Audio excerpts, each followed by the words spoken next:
Hello, everybody. It is great to be here one more time today. And my name is Gary Fowler. I'm the CEO, President, and Founder of GSD Get You Done Venture Studios, a premier AI and quantum venture studio located in the heart of Silicon Valley. And yes, everyone, I am literally in Silicon Valley in Palo Alto, right by Stanford University today. The 17-time serial entrepreneur with several unicorns under the belt.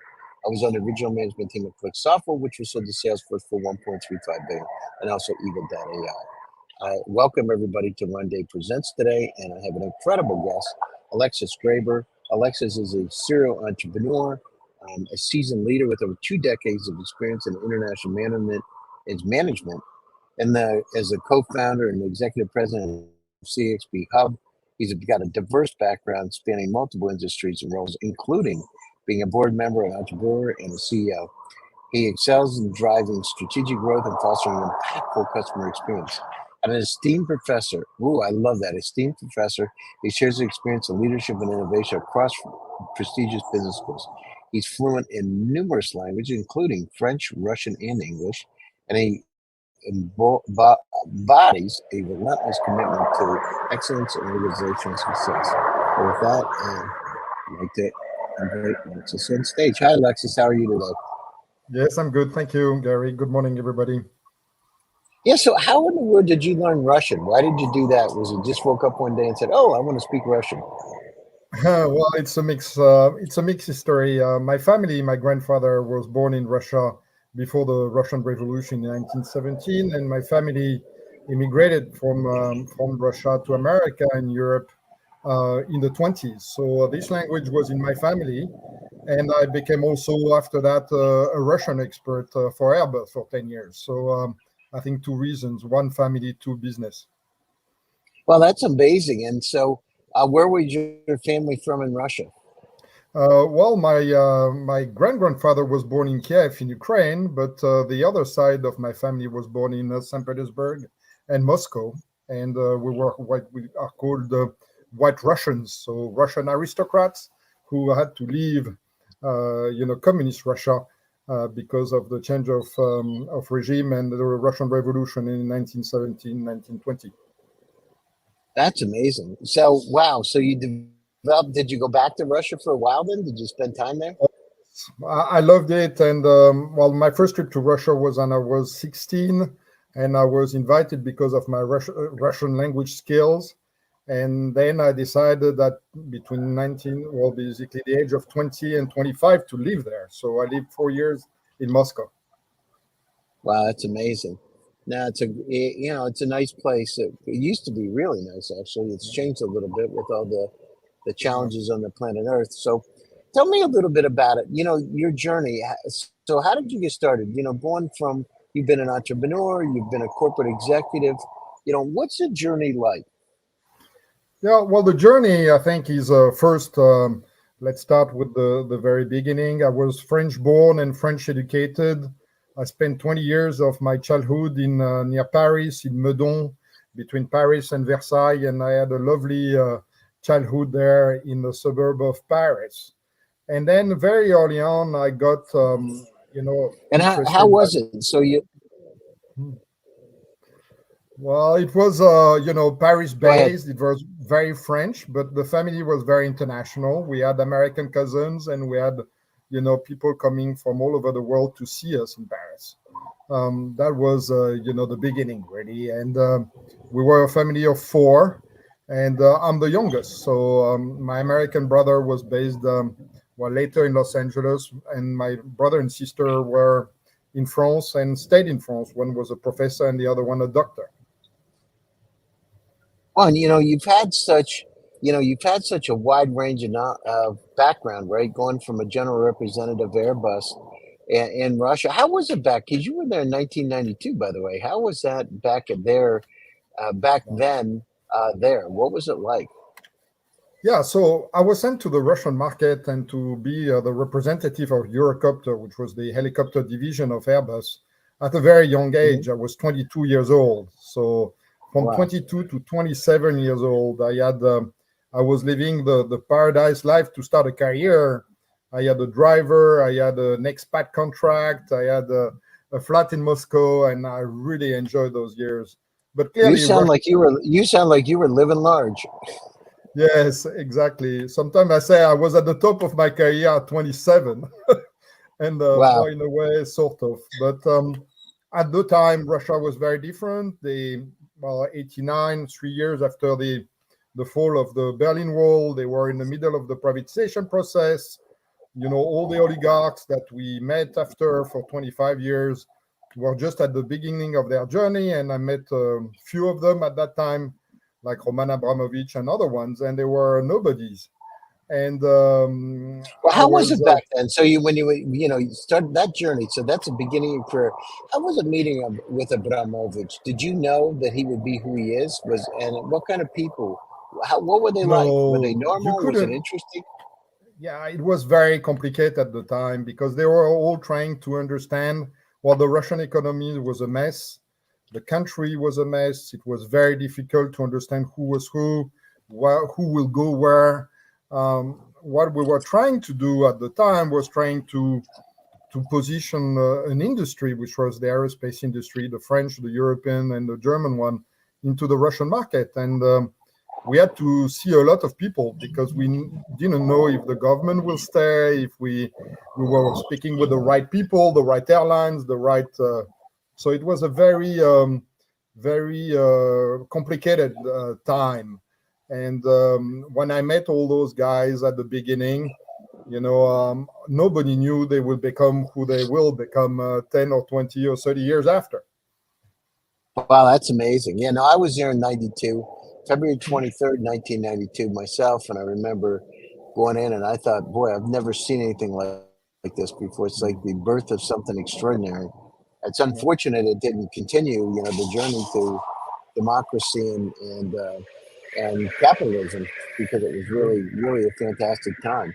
So you went down through, you saw a lot of changes take place. It must have given you another set of eyes to be able to understand life. So you go down through that, and then I don't, so you went to Cap Gemini. How was that after being in that kind of Indiana Jones experience? Yeah, Going to well, Cap Gemini. there were two steps before Capgemini. The first step was, well, going out of Russia because I was there for 5 years for the helicopter division. So after 5 years in Moscow, I decided to join as a regional sales director at Airbus. And I was in charge of 23 airlines between 27 and 31, and I sold $2 billion of Airbus aircraft. So that was the first step in Toulouse, in Eastern Europe, in the Middle East, recovering from my years in Russia, but really enjoying selling beautiful airplanes and to 23 different airlines in 15 different countries. So that was an interesting time too. How did that influence your later life, right? Because you basically, Russia was restarting, right? Russia 2.0, if you will, at the time. So how was that? How did it influence the way you look at building companies by working in a evolving economy like that?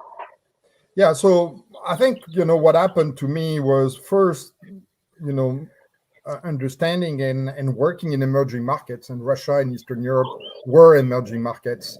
And second, my MBA at HEC, but also my 1 year at the Fletcher School of Law and Diplomacy with MIT and Harvard, where I met a lot of entrepreneurs in venture capital. I think the fusion of those two subjects, emerging markets on one side and on the other side, the American entrepreneurship venture capital industry starting at the time, 22, 20, was a very interesting period for private equity and VCs because that didn't exist yet. So I think the combination of those two had an effect on me. And instead of becoming a diplomat, which I wanted to be a French or an American diplomat, to be in China Are or you an in American America. citizen too? Are you an American citizen too, Yes, Alexis? I am too. I am. Wow. Through So you've my been through. mother and through my American family. Yes, I am. So your mother's American. Yes. That's great. Interesting. Yeah. So, you've gone down through this journey, and so what made you decide to go to Capgemini though? It's like, that would be, I don't know. Honestly, after being in Russia, I would be thinking, this is kind of not as sort of exciting. step back, going back to consulting. I didn't like it, to be fair. For 1 year, I was based in Boston after Fletcher in the aerospace defense team between the Ernst & Young American team and the Capgemini French English team post-merger, and that was hell. I didn't like consulting. But it was a way, I think, to recover from everything I've seen. And by the way, 2002, 2004 was the period where strategic consulting was not on the high. So very rapidly, this consulting journey started, lasted 1 year. And straight away, I started to look for companies to join and an industry to join where I could be, soon an entrepreneur. Basically, that's what happened.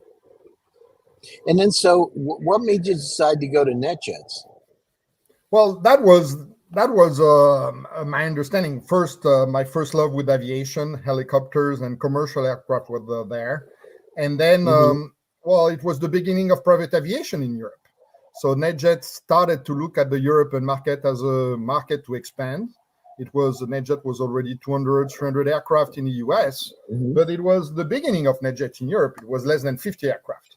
And they find a team, including me, to be their vice president of business development for France, England, and Germany to basically push the MarquisJet 24 hours card.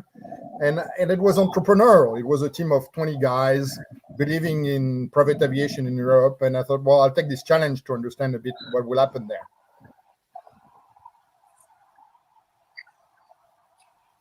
Wow, interesting. So, and then, if you're going down, when did you get the entrepreneurial startup bug? When did that start? I see that you did, that you went out to AVOLUS, right, and did that. So this is a charter aircraft management and acquisition group. So and I 2003, So 2003, I created my first company. That's about 25 years ago or even more. And that was my first company, which still exists, called AviaMediaTech. And the business model of that company was to be a venture capital fund, believe it or not. So, early, I wanted to create a $50 million fund to invest in young startups, like lots of people are doing now. But 20 years ago, that's what I wanted. And I couldn't raise the $50 million. So what happened with AviaMediaTech is I started to help entrepreneurs in London, in Paris, in everywhere I knew to raise funds and become themselves entrepreneurs. And that was the beginning of my thinking I should do it for myself. And that's what I did. I started to incubate 2, 3, 4, 5 ideas through AviaMediaTech, and AVOLUS was the first big one. Wow. And so you went down through that project and you managed the charter aircraft management and acquisition divisions, right? At the business in London, Moscow, Monaco, same kind of thing. And your business grew. How was it like? What was different between your corporate environment, right, and being a CEO and founder compared to working with NetJets? What kind of differences do you see out there going from corporate to startup? I think the real difference is the capital belongs to you, so it is your own company. You have, I had 50% of the business with my partner, and we raised for that business, and we built up a team of 50 people, and that was our team. And we grew this business from 0 to 10 million revenue, from 0 to 100 family offices. So we really feel that was our baby. Whereas at NetJets, it was not our baby, or at Airbus, it was not my baby. Maybe, certain markets or certain deals were my babies, but not the whole company. And I think I felt that very clearly, that both my clients on one side and my employees on the other side were my babies. And I wanted to grow that as fast as I could with all the contacts and knowledge I learned in big corporate life. So how did you get, I saw one of the notes there that said you got James Caan to invest Dragon Den, right? Yeah. And your company. How did you do that? Oh, that was fantastic. So one of our clients, the first 2 years of the business, was a guy called effectively James Caan, one of the Dragon's Den. And he wanted to charter airplanes from us. And he said, well, I want to buy an aircraft. And meeting me and my partner, Justine, instead of basically buying a plane, he decided to buy 12% of the business. So after one meeting, he said, well, I like you guys. why don't I take a piece of your business? And well, we sold him 12% of the business, and it was our first strategic shareholder. And how was it? Did James Caan actually help you? Did it help to have an actor like that involved? Well, unfortunately, yes and no. I mean, he was on the board with me of the company for 1 year. I told him a few times, we were most probably one of his most successful investment, because in 1 year he returned 3 to 4 times in his investment.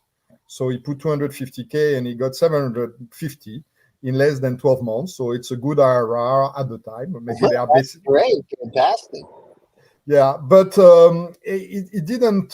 He was very focused on people. He was always telling us the key to grow a successful business is the team you have.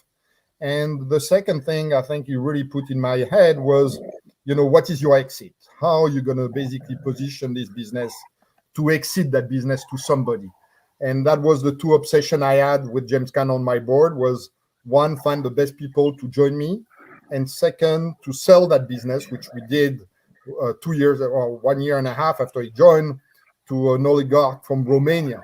So that was not Russia, but that was Romania. So we sold really? that. That's unbelievable. I've never heard of it. I didn't know they have oligarchs in Romania. Well, there are 10 of them. So they were first.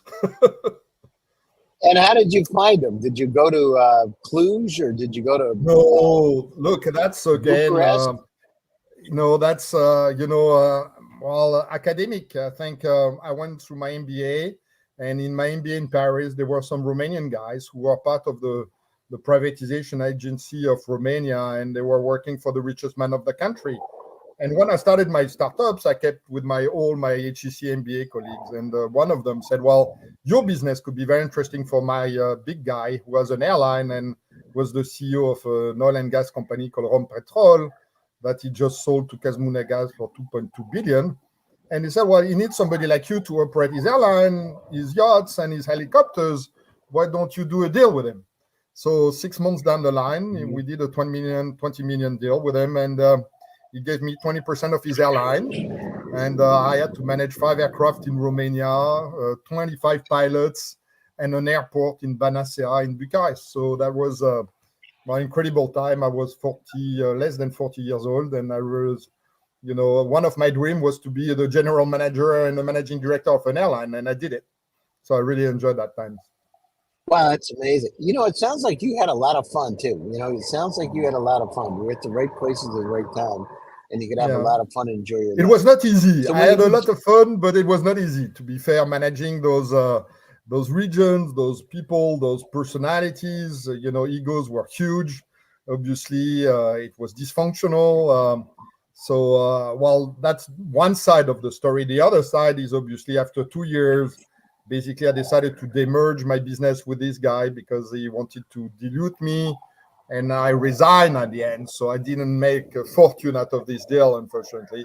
But I did okay. I did my first million at the age of 40, so I was happy with that. So when you go down through and you're dealing with these kind of folks, and they're your partners, what are some words of wisdom that you would share with other startups that are out there? What kind of things should you look for in partners? Because now we're really global, right? And so whether it's Africa or Indonesia, Malaysia, what do you look at in partners so you don't go down through and have a bad relationship? What's most important? Well, I think the first thing I should have known, but is really do your due diligence on your partners. Really check who they are, what they've done in their life, who are they working with. A relationship with a very big partner can go wrong just because of one person in his team, his legal team, his assistant, whatever. That's what happened with this guy. I did my due diligence on him. I checked few people whether I could do this deal. I got some negative answers, but I wanted to do this deal, and I did it. And in retrospect, maybe it was a mistake. Because I didn't listen to the people around me who said, well, you shouldn't deal with those guys and you should do a bit differently. But I did it. And so first thing, yes, due diligence. Second is, I think feel your instinct. If your instinct says you should do it, my view is go for it because you don't know. And sometimes it can end well, sometimes it can end badly. But overall, I don't regret what I've done. I learned a lot. And most probably, the last one is when you do deals like this, is try really to keep first what you do and who you are very close to you, and don't change that, because that's basically very important to make sure that you are you keep the idea of being what you are and what you do, and not dilute yourself with a big strategic partner or a lot of money involved in a transaction.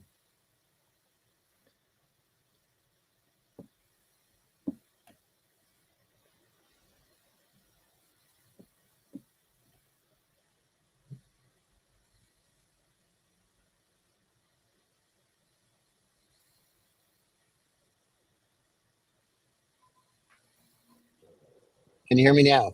Yes, you're back, Gary. Sorry, Hello? I lost you. Yes, I'm here. Yeah. Yeah. Sorry, I don't know what happened. Anyhow, listen. No, it's interesting. You've got incredible stories, and I love it because all startups, you got to find smart money, and you got to be careful. The working with your instincts, but also go out and check them out, because sometimes you get into a situation I have myself that I wish I wouldn't have been into, because there wasn't the right partner at the right time, and I had a lot of pain for a couple of years going through it. So it's important. So closing thoughts, and what's the best way for people to get a hold of you, Alexis? Well, I'm now in London. I'm thinking about building up my 7th startup. I'm joining at the moment 3 dreams I still have. One is to create a unicorn, which I haven't done yet. So I'm most probably joining Antler, which is an incubator here in the UK, in Berlin, in Paris, which is an accelerator of big ideas. The second one, I sold my business, CXB HUB, to M Corp CX, which is a Californian, Los Angeles-based, Seattle-based customer experience firm, and I helping those guys move to Europe. So I really like that challenge. Finally, I'm going to move an American company to the European continent, and I'm very excited about that, because I wanted to do that. Well, I've done that for NetJets a long time ago, but I wanted to do that also myself. And the third one is I'm going to continue to be on boards and on private equity, venture capital. I'm an investor. I'm a board member. So I like to look at entrepreneurship and venture capital on all sides. I like to be involved in 2-3 ventures myself. I want to help entrepreneurs to be successful, because that was given to me by some guys, and I want to give it back. And finally, I want to come up with something new, as usual, which is I hope this time will not be too early in the market, like I had a few times in my life. Yeah, you're right. Timing is everything, isn't it? Timing is storytelling. Well, listen, we appreciate you taking time. Oh, what's the best way for people to get a hold of you? Yeah, the best way to reach me is most probably through my company, AviaMediaTech.com. So agrabar@aviamediatech.com or www.aviamediatech.com. This is my own company, and you have all my contacts there. We appreciate you for taking time out of your busy schedule to join us today. And to all my audience out there, thanks one more time for joining Runday Presents. We believe that intellectual capacity is evenly spread, but opportunities are not. Check out runday.ai. Thanks, Alexis. Stay happy, stay healthy, and stay safe. We'll be back to you again soon. Thanks, everybody. Bye-bye.